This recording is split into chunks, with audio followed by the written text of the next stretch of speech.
I'm in Gulf Shores. We just got off about Captain Lori.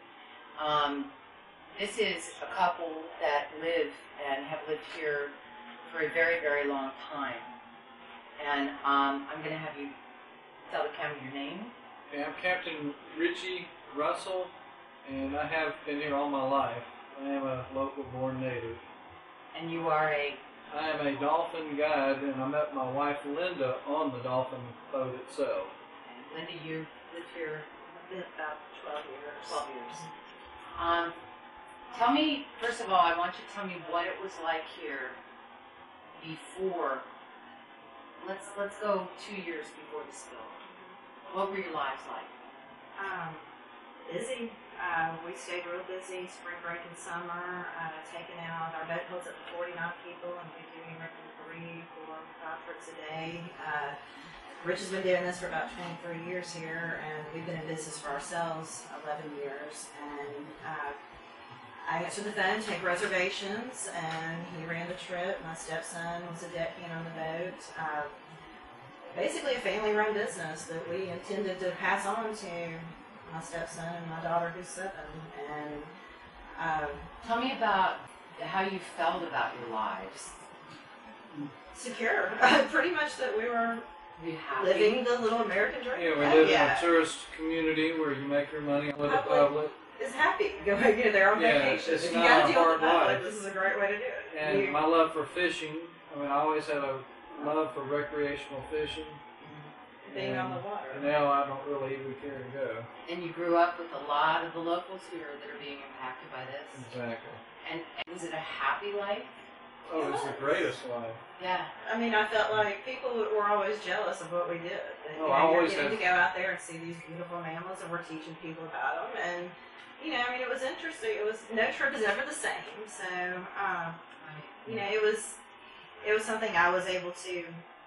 I've got a 7-year-old, my stepson, and I was able to work from the home and answer the phones. And so I felt like, this was something that constantly grew, and this is what we were going to be doing for the rest of our lives. Very much so. All right, so let's go back to when did you first know that something was wrong? Well, I did my last dolphin ride first week of May, and that's when the oil spill occurred. And we had a lot of reservations about this VU program, but we went to a meeting at Zeke's, and a man by the name of Eddie Thompson, who actually works as a BP spokesman, was telling us all the good things, that BP would take care of us, they would pay us for being in this program, as well as take care of our boats if anything were to happen to them. And so for the people out there, they need to know VU means the Vessels of Opportunity Program. When the oil spill happened, it was pretty quickly we were hearing the waters were going to be shut down.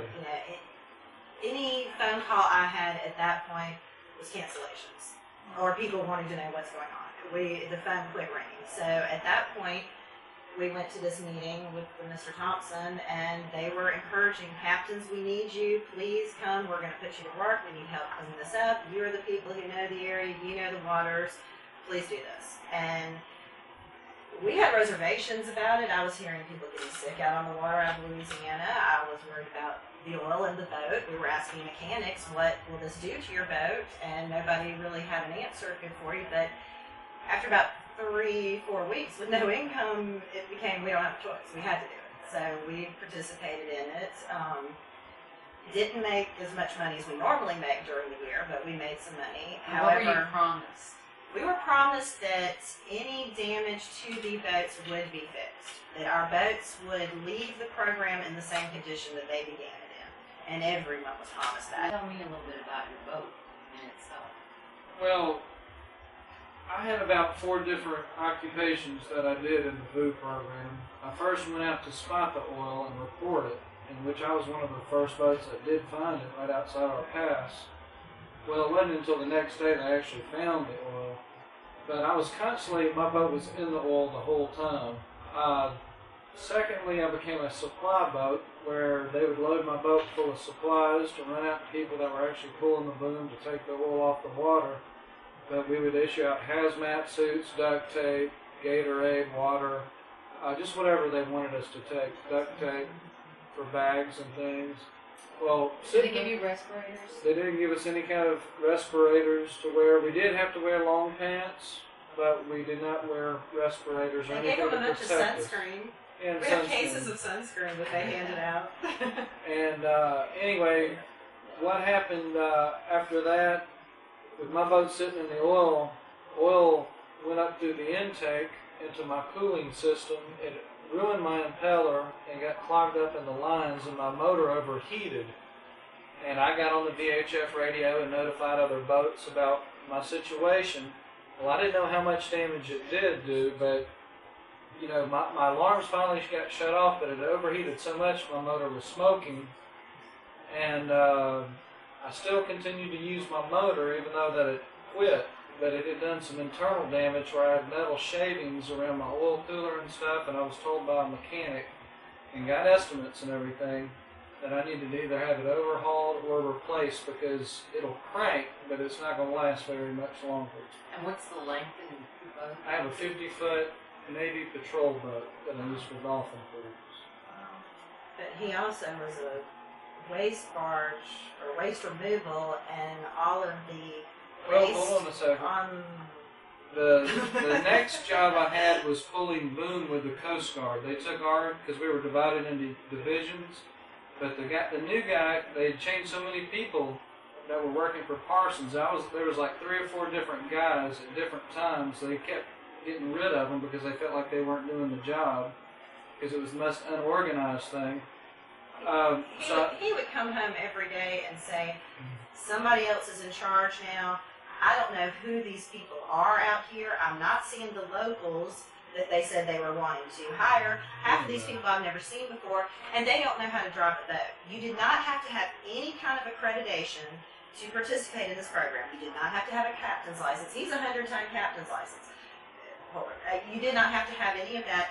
All you had to do is own a boat. And there were numerous people who had boats that just hired somebody to take their boat out, and they still had a job, a 9-to-5 job they went to.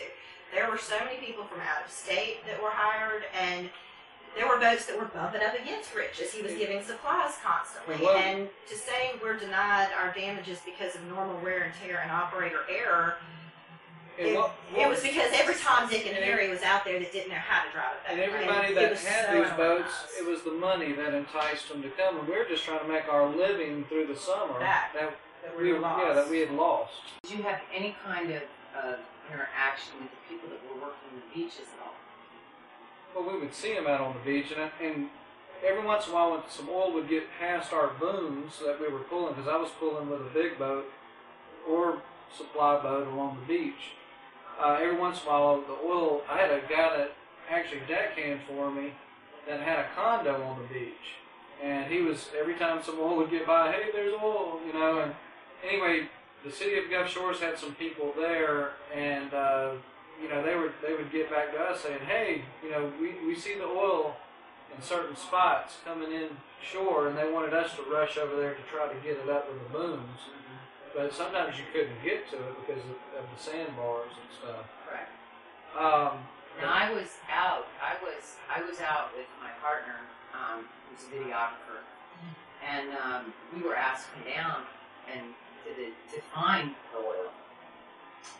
And we were told that there was oil at Orange Beach, and it was after much trepidation because people were told to shut their mouths. They were not allowed to tell us who they worked for. They were not allowed to tell us what rigs they worked on. They were not allowed to tell us, they were not allowed to warn anybody on the beaches.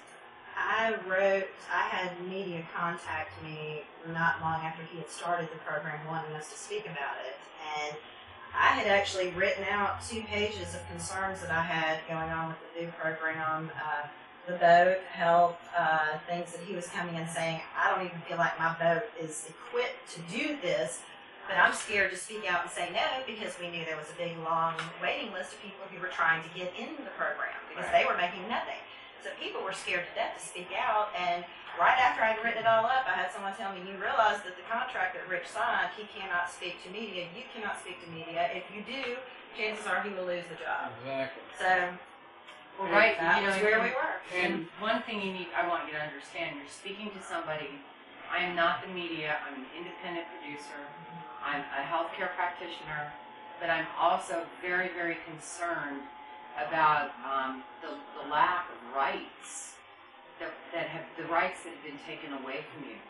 First of all, you've lost the right to your life, your liberty, and your pursuit of happiness. Your delegation, the people that you vote in, they take that vow that they will protect the Constitution of the United States of America. The police presence here, when I was here, was horrible. I felt as though I was not even in my own country. I could cut the evil with a knife. I saw the way people were treated on the beach. I saw that I was almost arrested in Orange Beach. I was almost arrested in this beach here, just for getting samples off the beach. So Now, earlier I told you about my love for fishing. Well, I grew up on the Gulf State Park Pier. Well, every night they had these big buses come in and show people off like a herd of cattle. Yeah. And a lot of times you wouldn't see the guys working. They'd just be sitting on the beach. And, you know, we really couldn't talk to them. I mean, I did talk to some of the bus drivers that were just kind of sitting there waiting to change shifts and everything. But they didn't really wear a lot of equipment, safety equipment out there. They were made to go out and buy their own boots. Well, they can't, if they had issued any kind of respirator, there you are taking responsibility, there could be a problem. And they knew that, and that's where we knew that. And I can remember sitting there after, like I said, about 3 or 4 weeks of no income, and Rich said, "Oh, I guess I'm going to work for BP to get cancer and die." And it was just kind of like, That's how, I mean, I'm what else just are we trying to gonna- make a living for my family. I mean, I'm pretty expendable. well, and this part, Well, that's how they make you feel. and we're there again, because we have not received a dime from claims. We could walk in there tomorrow and take a check for $25,000 and agree not to sue them. We've got close to $80,000 worth of damage to the boat. That won't put a drop in the bucket to get us back working. It will pay my mortgage. We won't lose my house or my car in the next couple of months if I go take that $25,000. In the next couple of months. But that's me hoping. It's only been a couple months. We've received no emergency money as well. The only person that got paid was our deckhand that wasn't on the food program with us. He got 10 or 15,000 emergency money. That's more money than he would ever get. And we've got no claim, no boat repair for our business, so we're out of business. Totally. If you go to the marina where we were for 11 years, it's like we don't exist anymore. And our ticket booth is in our backyard. Our boat is now sitting at his mom's. Deteriorating because sitting there, having to go down there and clean leaves, bird crap up. If BP would have taken the money from one of their commercial spots, they could have paid off everyone that had damage to their boat and got them back working in one of those commercials. And all these people who are out of work could go back. I really don't know why it is that all of us are so committed to the sea, except I think it's because, in addition to the fact that the sea changes, and the light changes, and ships change, it's because we all came from the sea. And it is an interesting biological fact that all of us have in our veins the exact same percentage of salt in our blood that exists in the ocean. And therefore, we have salt in our blood, in our sweat, in our tears. We are tied to the ocean. And when we go back to the sea, whether it is to sail or to watch it, we are going back from whence we came. They would not listen, they did not know how. Perhaps they'll listen